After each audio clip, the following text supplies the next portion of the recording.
Hey everybody, this is D Hunter, bringing you another action figure review. Today, we're going to look at the McFarlane Warhammer 40,000 Dark Tide Orgyn. He's a mega figure in the Warhammer line. I thought he would be a really cool, large, oversized deluxe henchman, thug, or mercenary type character. I got this guy from Amazon, so let's take a look at the packaging. As you can see at the top, McFarlane Toys, ages 12 plus. Warhammer 40,000 Dark Tide. Here's a figure in the package.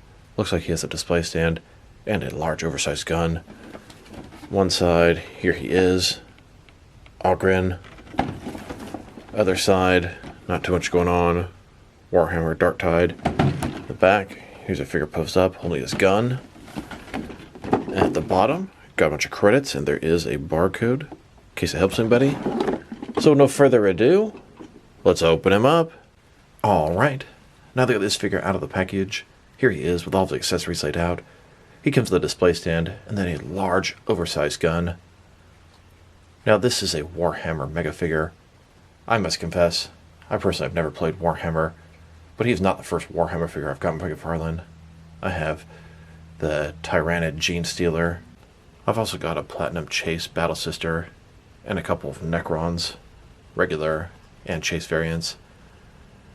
Considering I've never played the game, it's kind of impressive they made me want to buy that many figures. There's also a couple of the military type figures. They look really cool. I'd like to get a couple of both of them, but sometime in the future. I was aware of this guy quite a while ago. I always put him on my back burner, something I wanted to get. Honestly, I'd forgotten about him. Went ahead and grabbed one on Amazon the other day. He looks pretty cool. Articulated, large, oversized, sort of regular figure. He's bald, tattooed, armored. He should fit the thug that I want him to be. So let's take a look at him. Start with his head here. He looks like a dumb brute. Bald head. One of the eyes kind of going up. He looks kind of stupid. Mouth semi-open. Big tattoo on his forehead. Shoulder pads, armor. Little designation here. He's got a logo from Warhammer. Some spikes. One of his hands. Definitely has that thug look. Muscles, veins popping out. Single jointed elbow. Single jointed knee. Nice sculpting on his shirt below the armor. The figure itself looks great. Chain, pouches, all kind of stuff on the belt. Pants, they're textured pretty nicely. Got wrinkles on them. Large combat boots. Overall, pretty good looking figure. A mega figure is usually a large, oversized deluxe figure. They usually run $40, but I've seen some as high as $50. They're intended for the 7-inch scale. McFarlane makes them in several other different lines, but they're figures that are way too large to fit into 7-inch scale packaging. They're way bigger than 7 inches, but intended to fit among those smaller figures. Pretty cool concept. Allows them to create characters that are way too big for the packaging and shelf space. And just a closer look at his face and head sculpt, Dumb Brute is exactly what I think when I see this guy, and that's exactly what I wanted to use him for.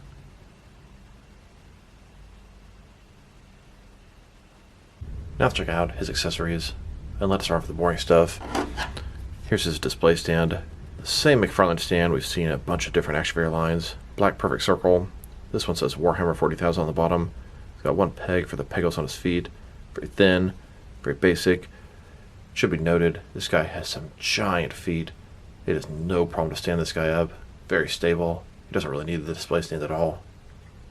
Now for his large gun. It is giant. It's got a little blade at the front, kind of like a bayonet. Looks like maybe it's a grenade launcher. It's got this large drum at the bottom. The sculpt seems kind of soft. Maybe because it's so big, I don't know. It's got a little handle to support it on the side. The handle, pretty large. Nice amount of sculpting and texturing detail there. Here's Ogryn holding the gun. It is large and oversized, just like him. His hand is very tight to get that thing into. He can sort of hold his gun with two hands. Can't quite get the supporting thing into his second hand though. It should be also noted, this gun is fucking up his hand pretty bad. You can see on the inside of his fingers, the paint is all chipped off there. Same with the inside of his thumb. It's just really, really tight. It's not only taking the paint off, but actually scraping and damaging the sculpt. Not a big deal. It's on the inside. You can't really see it. But a little too tight there. Or maybe a lot. This gun accessory works pretty good for the McFarlane Frankenstein Megafigure. Now that we've taken a pretty good look at both the figure and his accessories, now let's check out his height. From bottom to the top of his head, staying at about 8.6 inches tall, which can translate to just about 22 centimeters. Not only is he taller than 7 inches, he's a lot thicker and wider. Now let's check out his articulation. Starting with his head here, of course, it can rotate from side to side. Look up about that far, down about that far, not much, but a little bit. Can tilt his head from one side to the other. Shoulders on a ball joint goes out just a little bit less than 90 degrees. Up, down, around, all that good stuff. His elbow, single jointed, has about a 90-degree bend with rotation. His wrist can rotate, and it is hinged as well. Torso is one solid piece. Ball joint his waist. Rotate around, forward and back. Really just rotation, even though it's a ball joint, can't do much else. Legs only go out about this far. Not ball joints, but a similar type idea.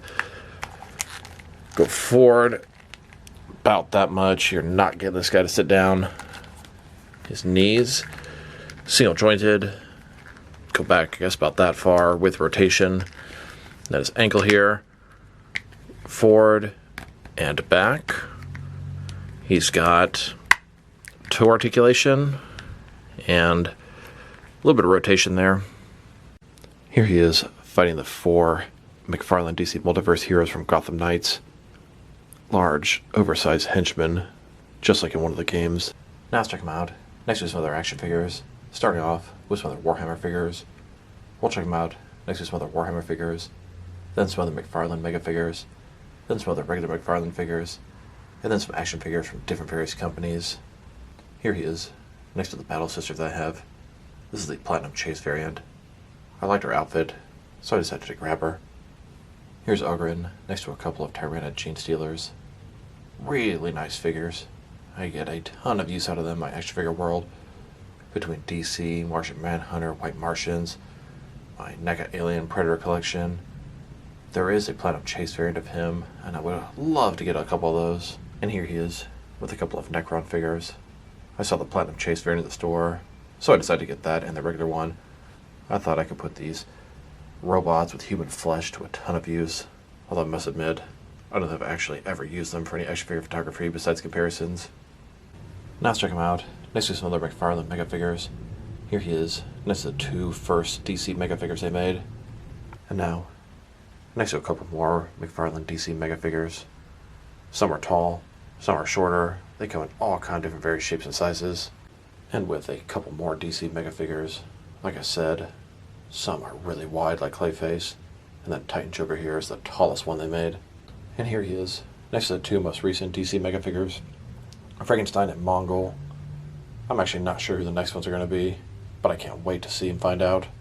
Here's Ogryn, next to all of the DC Mega figures. Quite the collection there. And here, next to all the different Spawn Mega figures. Then, next to all the different Witcher Mega figures, from the video game on the left and the TV show on the right. And finally, next to both versions of the Mega figure Fezzik from Princess Bride. I also thought Fezzik might work as a good, large, thug-type figure, but his clothing makes him quite out of date. Here he is, next to the 4 heroes from Gotham Knights. These figures are also by McFarlane Toys, also from a video game. Like I said at the beginning, I was going to get this guy to use one of those large, oversized henchmen from Gotham Knights. You can see how small these figures are compared to him, but they're all part of the same scale, 7-inch scale. They had large henchmen like him, also an Arkham Knight. Here's a McFarlane Arkham Knight figure, and a DC Direct version on the right. They also had large, oversized henchmen like that in Arkham Origins. Here he is next to a DC Direct Arkham Origins figure. And here he is, next to some more McFarlane DC Multiverse figures. These are all based off the comics. Now let's check him out, next to some action figures from different various companies, to see how he fits in, both scale and style-wise, in case you don't know which lines you can mix him with. Since he's a McFarlane figure, they're typically the 7-inch scale, even though this guy's quite a bit taller. I'm going to start off my comparisons with some of the large action figure lines I collect, that work way smaller. But first, let's check him out with some of his McFarlane Toys brothers. In front of you are 5 different action figure lines, all from McFarlane Toys, all 7-inch scale, all from different various video game properties. Then, with some more McFarlane toys. And now, next to some Jack-specific wrestling figures. Then, here's Ogryn next to a fresh baked muffin. And here he is, next to some DST or Diamond Select toys. Then, next to some DC Direct and DC Collectibles figures. And here he is, standing with some NECA figures. Then, with some Mattel wrestling figures. And now, next to some Jazzwares AEW wrestlers. And here he is, next to some Mezco 112 collective figures.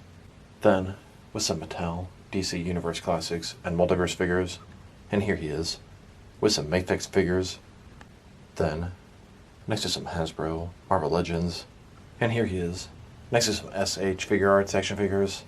And finally, next to some Jazzwares Fortnite figures. So overall, he's a pretty cool figure. He delivers on everything I expected. Large, bulk, dumb brute.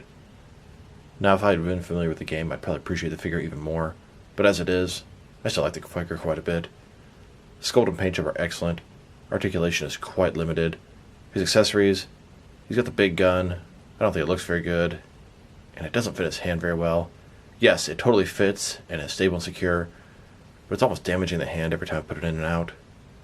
I'd love to find him some other big accessories, but I don't have a lot of guns for figures of this magnitude. If I were to rate this figure, I'm probably going to give him a 6.5 out of 10. He's going to serve his purpose as a henchman, oversized, giant thug, but that's about it. So this is D Hunter. Thank you guys for watching this video. If you liked the video, press like below. If you have anything you want to say with the video, add to the comment section. If you want to see additional action figure reviews from me, press subscribe. I do appreciate when you do that. Once again, this is D Hunter. Thank you guys for watching this video, and I will talk to you guys real soon.